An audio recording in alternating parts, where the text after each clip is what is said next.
कुछ राज्यों ने ब्लैक फंगस को कंट्रोल करने के लिए एक्शन प्लान बना लिया है।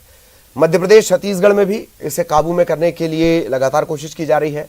पोस्ट कोविड, ये हमारी चर्चा का आज खास फोकस इस पर भी होगा और इन समस्याओं को कंट्रोल करने के लिए भी रणनीति पर काम शुरू कर दिया गया है। 2 विशेषज्ञ हमारे साथ जुड़ेंगे, इनसे हम कोविड, पोस्ट कोविड, दिल पर क्या असर पड़ता है उस पर भी बात करेंगे। और एक और खास बात, हमारे साथ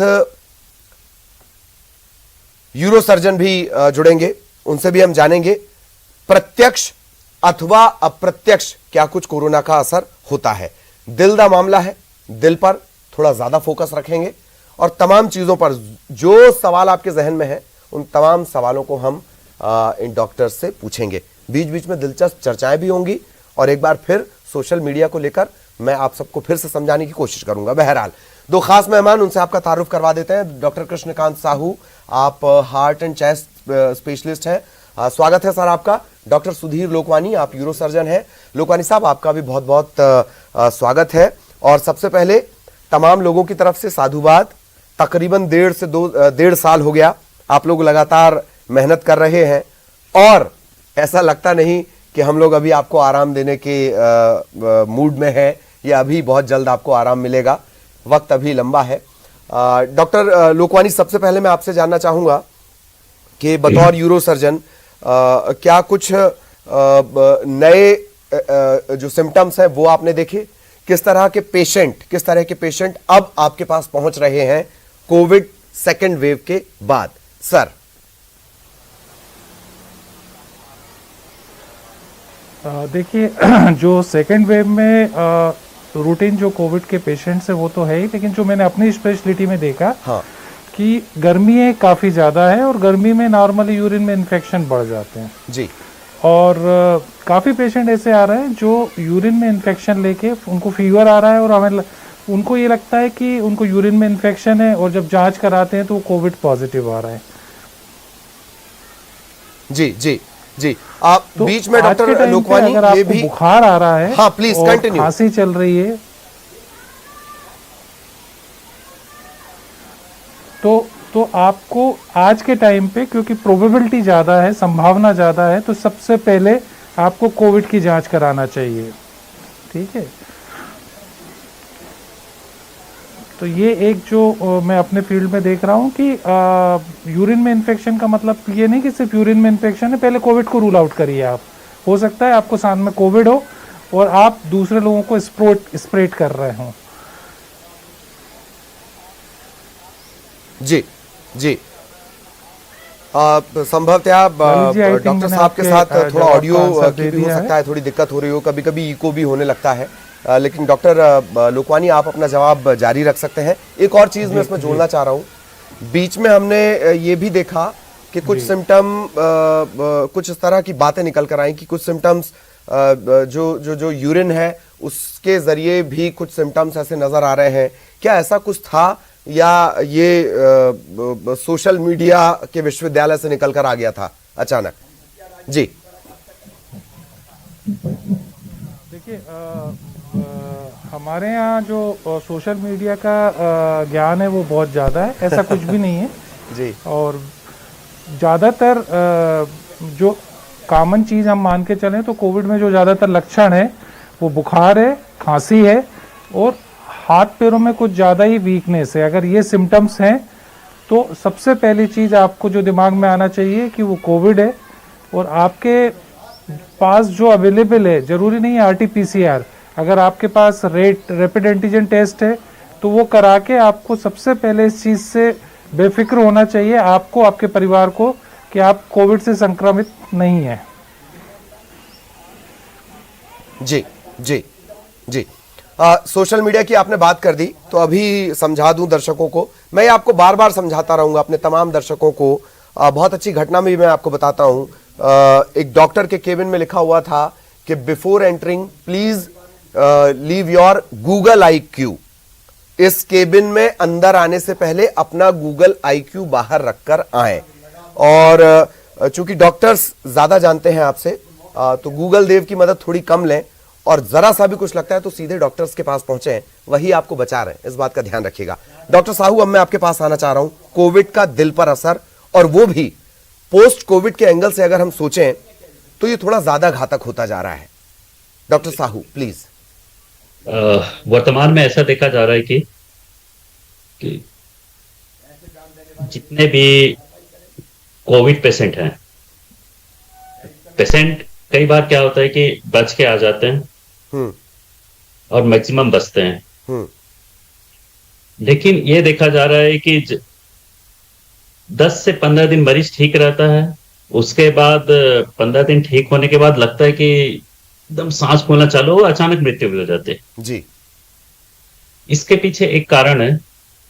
देखो, सबसे पहले कोरोना ने लंग को खराब किया, लंग में फाइब्रोसिस हो जाती है, और धीरे धीरे ये जो कोरोना के जो वायरस है हार्ट को दो तरफ से अफेक्ट करता है। एक होता है डायरेक्ट मायोकार्डाइटिस और दूसरा होता है कोरोनरी आर्टरी में थ्रोम्बोसिस। डायरेक्ट मायोकार्डाइटिस में क्या होता है, डायरेक्ट वायरस मायोकार्डियम जो होता है मसल उसको अटैक करता है, जिसके कारण हार्ट की जो मसल है वो कमजोर हो जाती है और ये हार्ट फेलियर के सिम्टम्स प्रोड्यूस होते हैं।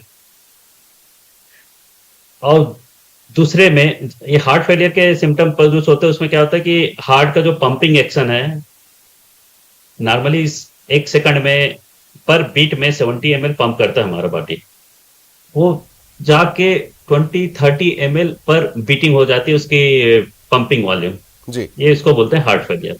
धीरे धीरे मरीज का सांस फूलता है और कई बार हार्ट फेलियर ज्यादा होता है तो मरीज की मृत्यु हो जाती है। दूसरा होता है कोरोना के कारण हमारे शरीर में ऐसे बहुत सारे इंफ्लेमेटरी बॉडीज बनते हैं, जैसे इंटरल्यूकिन, साइटोकाइनिन, ये सारे चीज वो हमारे शरीर के रक्त को गाढ़ा कर देते हैं। जी। गाढ़ा होने के कारण क्या होता है कि खून जमने की प्रवृत्ति बढ़ जाती है। यदि खून हृदय को सप्लाई करने वाली जो कोरोनरी आर्टरी बोलते हैं, यदि उसमें थक्का जम गया तो हार्ट अटैक आ जाता है। यदि मस्तिष्क के रक्त वाहिकाओं में ये थक्का जम गया तो पैरालिसिस आ जाती है, स्ट्रोक बोलते हैं जिसको। जी। या फिर हाथ पैरों की जो नसें हैं आर्टरीज में, उसमें ब्लॉकेज आती है तो फिर उसको पैर में गैंग्रीन हो जाता है। जी। अभी मैं पोस्ट कोविड पेशेंट में बहुत सारे ऐसे मरीजों को देखा हूं जिसमें पैरों में गैंग्रीन होने चालू हो गए, पैरों में डीवीटी चालू हो गया, इवन पैर काटने की भी नौबत आ गई। पैरालिसिस के तो है ही, जी। हार्ट अटैक के भी ही हैं, और साथ में धीरे धीरे हार्ट फेलियर करके 15 से 20 दिन में जो मरीज ठीक हो रहे थे अचानक वो भी मर गए। इसको रोकने के लिए हमें एक स्पेशलिस्ट कार्डियोलॉजिस्ट और जो लंग के स्पेशलिस्ट हैं उनसे हमसे कंसल्ट करना चाहिए। जी। और ये बहुत हद तक रोका जा सकता है यदि हम अपने डॉक्टर की सलाह से खून पतला करने वाली दवाई लें, एंटी प्लेटलेट लें, एंटी कोगुलेंट लें। ये बहुत हद तक रोकने के लिए कारगर है। जी। अब दूसरी बात आती है दूसरे कॉम्प्लिकेशन, जैसे कि आपने देखा होगा कि आजकल ब्लैक फंगस का प्रकोप बहुत चल रहा है, जिसमें क्या होता है कि ब्लैक फंगस उन्हीं लोग को हो रहा है मैक्सिमम जो लंबे समय तक हॉस्पिटल में हॉस्पिटलाइज हुए हैं और जिनको लंबे समय तक ऑक्सीजन की ट्यूब चली है या वेंटिलेटर में रहे हैं। इसका प्रमुख कारण है या तो उनको स्टेरॉइड चाहिए जिससे कि उसका जो इम्यून सिस्टम है वो डाउन हो जाता है, और दूसरा या तो उनको अनकंट्रोल्ड डायबिटीज रही होगी, जो कि सामान्यतः कोई भी इन्फेक्शन में, चाहे वायरल इन्फेक्शन हो चाहे बैक्टीरियल इन्फेक्शन हो, व्यक्ति का ब्लड शुगर अपने आप बढ़ जाता है। यदि हम शुगर को कंट्रोल नहीं करते और बिल्कुल मतलब अमानक तरीके से स्टेरॉइड का उपयोग करते हैं, तब ये फंगल हमको अटैक करता है। फंगल इन्फेक्शन 2 टाइप का होता है। एक होता है ब्लैक फंगस जो कि आजकल जो सबसे बड़ा घातक होता है, ब्लैक फंगस म्यूकरमाइकोसिस बोलते हैं जी। और दूसरा एक होता है व्हाइट फंगस जो कि मुंह में, जिसको कैंडिडा बोलते हैं, कैंडिडियासिस। जनरली ये HIV के पेशेंट, इम्यूनो कम्प्रोमाइज पेशेंट या फिर डायबिटिक के पेशेंट लोगों को होता है। लेकिन ब्लैक फंगस सबसे ज्यादा घातक है। ये हमारे नाक जी से होके नाक के साइनसेस में, नाक के साइनसेस से आंख के पीछे वाले भाग में, आंख के पीछे वाले भाग से फिर धीरे धीरे हमारे मस्तिष्क में चले जाता है और धीरे धीरे ये गलाते जाता है। और ये ब्लैक फंगस वही है जो आपने देखा होगा, हम बरसात के दिनों में यदि हम ब्रेड को खुला छोड़ दें तो ब्रेड के ऊपर फंगस उग जाता है। जी जी वही ये फंगस है, और ये जाके सब जगह ग्रो करता है और डिस्ट्रॉय कर देता है। जी जी ग्रो करता है। इसके लिए हाँ प्लीज सर। जी हाँ, हमको घबराने की जरूरत नहीं। ये ऐसे सांस से सांस में फैलता नहीं है, जी सांसों से नहीं फैलता। ये सिर्फ उन्हीं को ही होता है जो जिन व्यक्ति को ऑक्सीजन लगी है और जिनमें जो हम लोग ह्यूमिडिफायर यूज करते हैं हॉस्पिटल में। जी और ये ह्यूमिडिफायर को यदि आप प्रॉपर क्लीन नहीं करेंगे, रेगुलर क्लीन नहीं करेंगे, यदि आप डिस्टिल वाटर या फिर नॉर्मल सेलाइन के जगह में आप नल का पानी डाल देंगे, आरओ का पानी डाल देंगे, तो उस ह्यूमिडिफायर जो छोटा सा बॉक्स जैसा होता है प्लास्टिक का, जी वहां से फंगस ग्रो करता है। वो फिर सांस के द्वारा जो उसके स्पोर्स हैं, हाँ हाँ वो नाक में जाता है, नाक में ग्रो करता है और फिर धीरे धीरे साइनसेस में इन्फेक्ट करता है। जी इससे बचने का एक ही तरीका है, स्टेरॉइड को बिल्कुल अमानकी तरीके से यूज न करें। स्टैंडर्ड प्रोटोकॉल है उसका भी, 7 से 8 दिन पहले बिल्कुल उसका यूज बिल्कुल बैन है। दूसरा, डायबिटीज को कंट्रोल रखे।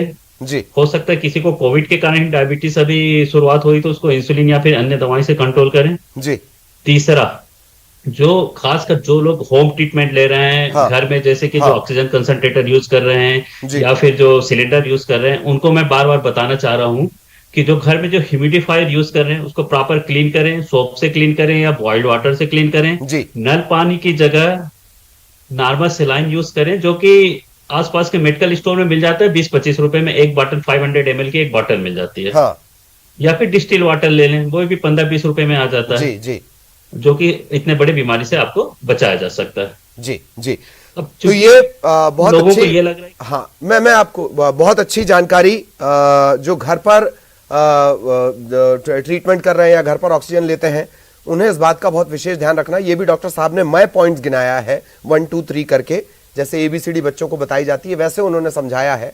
और शुरुआती तौर पर लगता है 20 रुपए बच जाएंगे, 25 रुपए बच जाएंगे, फिर लाखों रुपए का बिल बनता है और अस्पताल वाले भी मेडिकल नहीं लेते हैं। इन सब से बचने के लिए थोड़े पैसे की बचत ना करें। डॉक्टर साहब जैसा समझा रहे हैं बिल्कुल वैसा वैसा ही करना है। कहीं कोई भ्रम हो, कहीं कोई कंफ्यूजन हो, सीधे आप डॉक्टर से कंसल्ट करें। सभी ऑनलाइन कंसल्टेशन के लिए अवेलेबल है। डॉक्टर लोकवानी, मैं अब आपके पास आना चाह रहा हूं।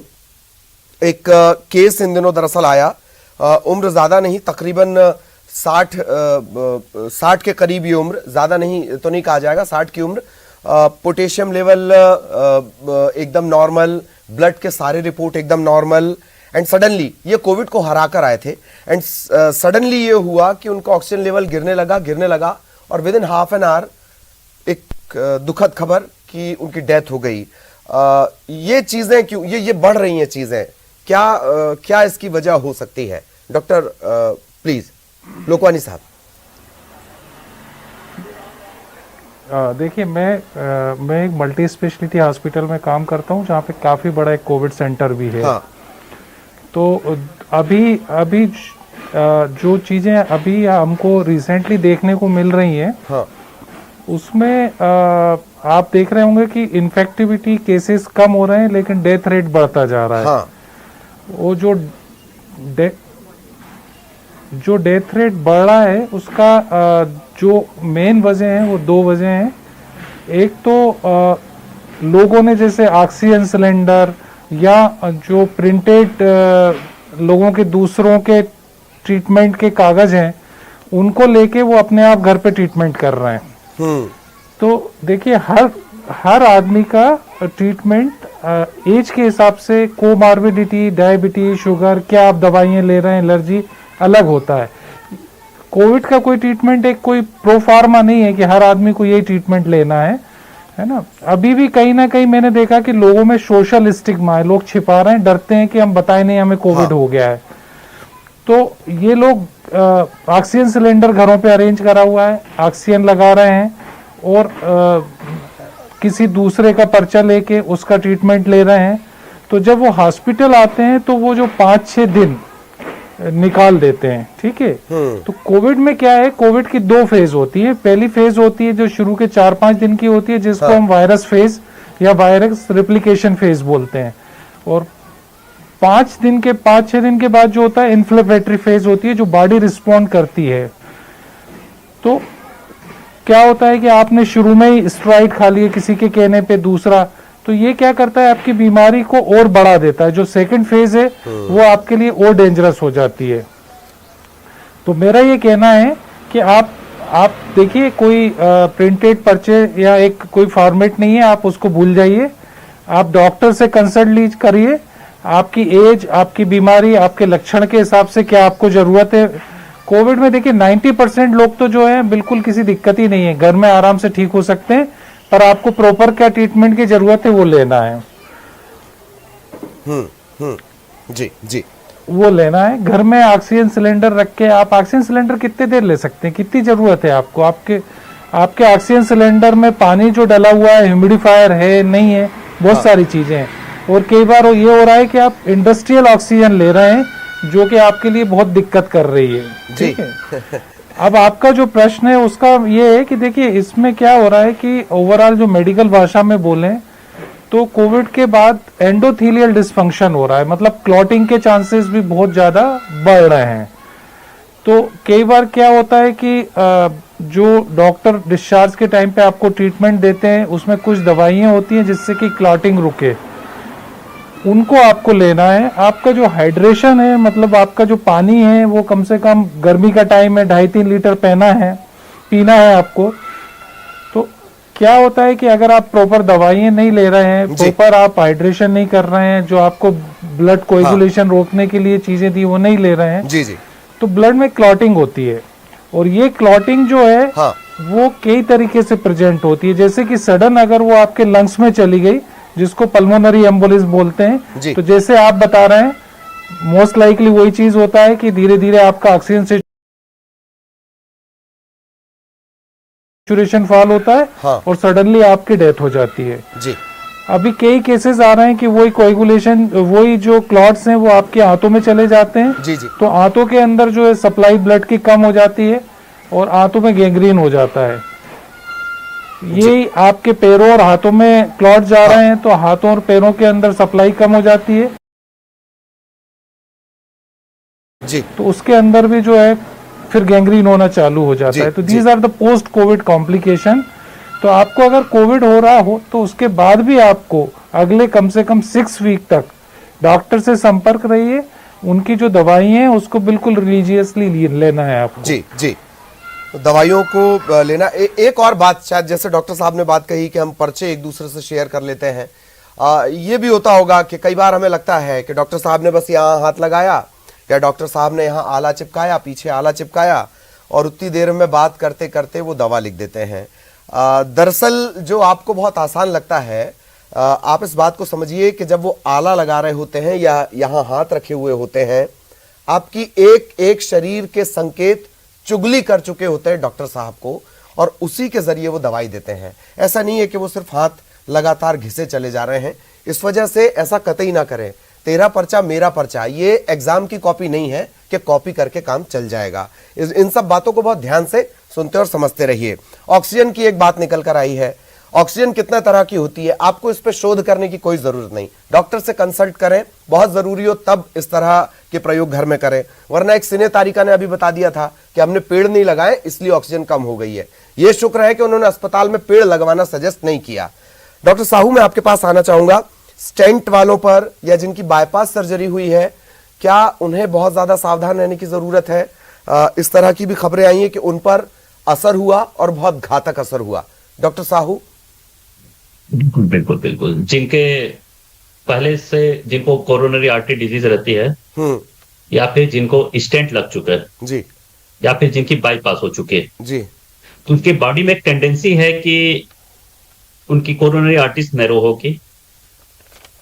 तो उन लोगों को ये जो कोरोना के समय जो इंफ्लेमेटरी जो हमारे शरीर में मेडिएटर्स बनते हैं, जैसे साइटोकाइन, इंटरल्यूकिन इत्यादि जो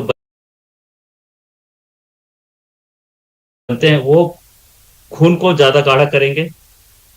हमारी जो कोरोनरी आर्टरी है उसको जो एंटाइमा बोलते हैं, है जी ना, उसको ज्यादा डैमेज करती है। और वहां पे जाके जो जो ब्लड सामान्य लोगों में जो थक्का नहीं जमता, वो ऐसे मरीजों में जो ऑलरेडी हार्ट के मरीज हैं या जिनके स्टेंट लगे हैं, जिनके बाईपास हैं, उनके में जाके थक्का बनाता है। और एक बार थक्का बनने के बाद जी हार्ट अटैक आ जाता है। और यदि आ भी गया तो आपको तुरंत एक्शन लेना है, तुरंत पास के हॉस्पिटल में जाना है। जो वहाँ के जो कार्डियोलॉजिस्ट होंगे वो आपके ब्लड को पतला करने की दवाई देंगे, या फिर उस अकॉर्डिंग टू जो सिम्टम्स है, या फिर जो एंजियोग्राफी करेंगे, या फिर जो भी करेंगे उसके अनुसार फिर ट्रीटमेंट चालू हो जाएगा। जी इसलिए उनको ज्यादा सतर्क रहने की जरूरत है। जी जी। और एक और खासकर ऐसे हाँ सर, एक और बड़ा सवाल था, ये हर बार दरअसल छूट जाता है, क्योंकि हमने इनकी प्रायोरिटी एकदम आखिरी में रखी है, और ये प्रायोरिटी है स्मोकर्स की। कुछ ने छोड़ दी है, कुछ छोड़ने की कोशिश कर रहे हैं, कुछ नहीं छोड़ पा रहे हैं। इनके लिए डॉक्टर साहू आप कुछ कहेंगे? बिल्कुल बिल्कुल। स्मोकिंग मतलब ये इतनी बड़ी बीमारी पार रखते हैं लोग कि इवन ये डायबिटीज से भी ज्यादा खतरनाक और घातक है। क्योंकि स्मोकिंग करने वालों के में जो शरीर में जो जो ये भी इन्फ्लेमेटरी मेडिएटर्स प्रोड्यूस करते हैं, स्मोकिंग जो निकोटीन होता है, जी दो तरफ से ये हमारे शरीर को नुकसान करता है।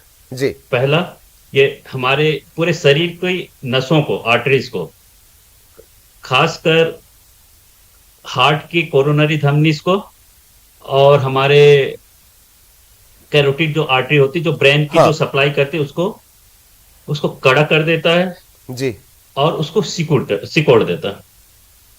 ठीक है, कड़ा होने से और सिकुड़ने से क्या होता है कि सप्लाई धीरे धीरे कम हो जाती है खून हाँ। की, खासकर हार्ट की नसों में।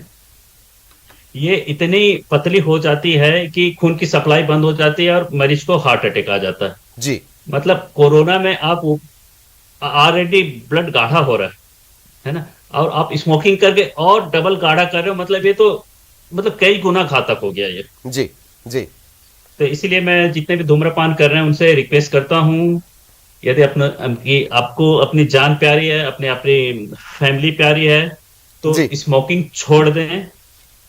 क्योंकि स्मोकिंग का अभी एक तो एक्यूट इफेक्ट होता है, मतलब बिल्कुल तुरंत इफेक्ट होता है, एक लॉन्ग टर्म इफेक्ट होता है। जी इवन आप स्मोकिंग छोड़ भी देंगे तो इसका जो अभी जो जितने साल आपने स्मोकिंग किए हैं उसका परिणाम आपको बाद में भुगतना ही पड़ता है। जी जी इसीलिए स्मोकर्स स्पेशली ध्यान रखें कि कोरोना से बचें, और बचने के उपाय जी, और आपको ये भी पता है। जी, ये एक अच्छा मौका भी Physical मिल गया है distancing। कि इसी बहाने छोड़ भी दें। अब व्हाट्सएप पर भी इसे लेकर जबरदस्त एक शब्द हम कहते हैं कि रायता फैला हुआ है। कुछ का कहना है कि निकोटिन बहुत जैसे डॉक्टर साहब ने समझाया, तो कुछ ने इसे ऐसे समझ लिया है कि निकोटिन में जाके वायरस चिपक जाता है और उसके बाद ये वायरस कुछ कर नहीं पाता है। सीरो सर्वे जैसे शब्द उन्होंने इस्तेमाल किए। व्हाट्सएप विश्वविद्यालय भी अद्भुत है अपने आप में, उन सब पे जाना नहीं है। डॉक्टर साहब को सुना आपने।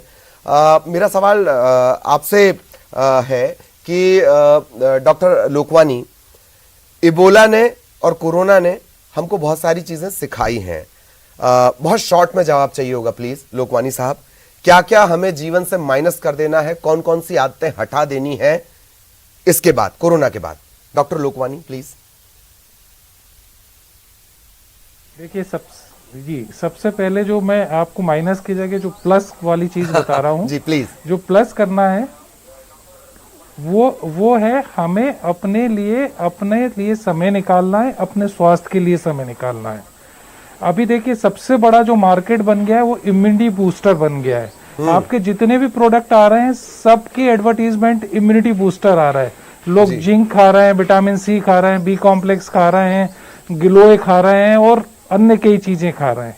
देखिए सबसे बड़ा इम्यूनिटी बूस्टर जो है कि आप अपने स्वास्थ्य के लिए थोड़ा सा समय निकालिए और एक्सरसाइज करिए। जी आप 3-4 किलोमीटर चलिए, दौड़ लीजिए, साइकिलिंग कर लीजिए, आपको हवा भी मिलेगी। आपके शरीर की नेचुरल इम्यूनिटी आपको बढ़ाना है, ये ही सबसे बड़ा सबक है। अभी देखिए सेकंड वेव के टाइम पे आपने कई लोग देखा कि जो नहीं रहे, जी। सक्षम थे हाँ। फाइनेंशियली, पैसे के हिसाब से, पर कहीं ना कहीं बॉडी की इम्यूनिटी साथ नहीं दे पाई। वो या तो डायबिटीज भी थी, या और बीमारी थी, या ओबेसिटी थी, मोटापा था। हाँ। आप देखिए इम्यूनिटी बूस्टर आपको कितना साथ देंगे ये नहीं पता, क्योंकि हर चीज की अधिकता भी शरीर के लिए जी। नुकसानदायक है। अभी आप 4 दिन पहले से देखिए आ रहा है कि ज्यादा जिंक लेने से भी म्यूकोरमाइकोसिस फंगस हो रही है। आप अपने लिए करिए, अपने स्वास्थ्य के लिए, अपने स्वास्थ्य के जी, लिए जी, जी। रोज आधा 1 घंटा निकालिए। ये चीज जो है आपको मैं बताऊंगा जो आपको जोड़ना है जी। और माइनस ये करना है कि जो आपकी अनहेल्दी लाइफ स्टाइल है, जो आपका 6 घंटे मोबाइल पे सोशल मीडिया या गुजर रहा हाँ। है, जो आप घर से निकल के गाड़ी पे किक लगाते हैं या गाड़ी स्टार्ट करके वर्किंग प्लेस पे गाड़ी रोक रहे हैं, उसको आप हटाइए। थोड़ा सा अपने लिए करिए, जी अपने सर। लिए, किसी सर। के लिए नहीं, अपने परिवार के लिए नहीं, अपने देश के लिए जी। नहीं। आप अपने लिए करेंगे, आपका परिवार के लिए हो जाएगा, जी। और आपके परिवार के लिए होगा, आपके देश के लिए हो जाएगा। जी। जी। देखिए कोरोना, हाँ सर, मैं आपको रोकना चाह रहा हूं। दरअसल वक्त हमें इतनी इजाजत देता है, लेकिन अच्छी बातें हुई, और डॉक्टर साहब से तो खैर सवाल कभी खत्म नहीं हो सकते। एक बार फिर आप दोनों का बहुत बहुत धन्यवाद, साधुवाद इस बात के लिए जो लगातार आप संघर्ष कर रहे हैं, और अभी लगता नहीं कि हम आपको और अभी आराम देने के मूड में हैं। तो इन तमाम चीज़ों का आपको ख्याल रखना है, क्या हटाना है, क्या जोड़ना है, और थोड़ा सा सोशल मीडिया से निकलिए, बाहर निकलिए, घूमिए फिरिए, पर इतना बाहर नहीं निकलिए कि किसी कलेक्टर को या किसी पुलिस वाले को लाठी चलाने का मौका मिल जाए, किसी को थप्पड़ चलाने का मौका मिल जाए। एक्सरसाइज लेकिन ज़रूरी है। इसी के साथ इस खास प्रस्तुति में इतना ही। नमस्कार।